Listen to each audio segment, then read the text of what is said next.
প্রশান্ত মহাসাগরে ধীরে ধীরে শক্তিশালী হচ্ছে এল নিনো। জলবায়ুর এই প্রাকৃতিক ঘটনা বৈশ্বিক তাপমাত্রা বাড়ানোর পাশাপাশি বিশ্বের বিভিন্ন অঞ্চলের বৃষ্টিপাত ও আবহাওয়ার স্বাভাবিক ধরনেও বড় পরিবর্তন আনে। যুক্তরাজ্যের আবহাওয়া অফিস বলছে, এবারের এল নিনো হতে পারে ইতিহাসের সবচেয়ে শক্তিশালী। পূর্বাভাস অনুযায়ী চলতি বছরের শেষ দিকে তাপমাত্রার অস্বাভাবিকতা 3 ডিগ্রি সেলসিয়াস পর্যন্ত ছাড়িয়ে যেতে পারে। ইউরোপের বিভিন্ন দেশে এরই মধ্যে দীর্ঘস্থায়ী তাপপ্রবাহ ও শুষ্ক আবহাওয়ার চাপে পড়েছে পানি সরবরাহ, কৃষি ও উদ্ভিদ। কোথাও তীব্র খরা, কোথাও আবার বেড়েছে দাবানলের ঝুঁকি। একাধিক দফা তীব্র তাপপ্রবাহের মধ্যে এল নিনো আরও শক্তিশালী হলে বৈশ্বিক তাপমাত্রায় বাড়তি উষ্ণতা যোগ হতে পারে বলে সতর্ক করছেন বিজ্ঞানীরা।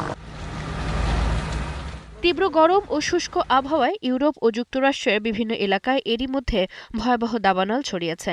ফ্রান্স ও স্পেন সহ ইউরোপের কয়েকটি দেশে বড় ধরনের আগুনের ঘটনা ঘটেছে। বিজ্ঞানীরা বলছেন, এল নিনো সরাসরি কোনো নির্দিষ্ট দাবানলের কারণ না হলেও বৈশ্বিক তাপমাত্রা ও আবহাওয়ার ধরন বদলে আগুনের অনুকূল পরিস্থিতি আরও বাড়িয়ে দিতে পারে। এল নিনোর আরেকটি বড় প্রভাব বৃষ্টিপাতের ধরনে। বিশ্বের কোথাও এটি খরা বাড়াতে পারে, আবার অন্য অঞ্চলে তৈরি করতে পারে অতিবৃষ্টি ও বন্যার ঝুঁকি।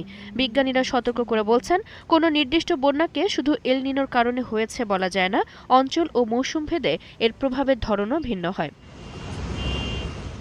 আবহাওয়ার পরিবর্তনের প্রভাব পড়েছে সমুদ্রেও। দক্ষিণ ফ্লোরিডার উপকূলে ব্যাপকভাবে জমেছে সার্গাসাম নামের সামুদ্রিক শৈবাল। মার্কিন মহাসাগর ও বায়ুমণ্ডলীয় প্রশাসন নোয়া বলছে, সমুদ্রের তাপমাত্রা বৃদ্ধি সার্গাসামের জন্মাতে ভূমিকা রাখছে। মিয়ামি-ডেড কাউন্টিতে ১৭ মাইল দীর্ঘ উপকূল জুড়ে প্রতিদিন শৈবাল পরিষ্কারে কাজ করছেন কর্মীরা।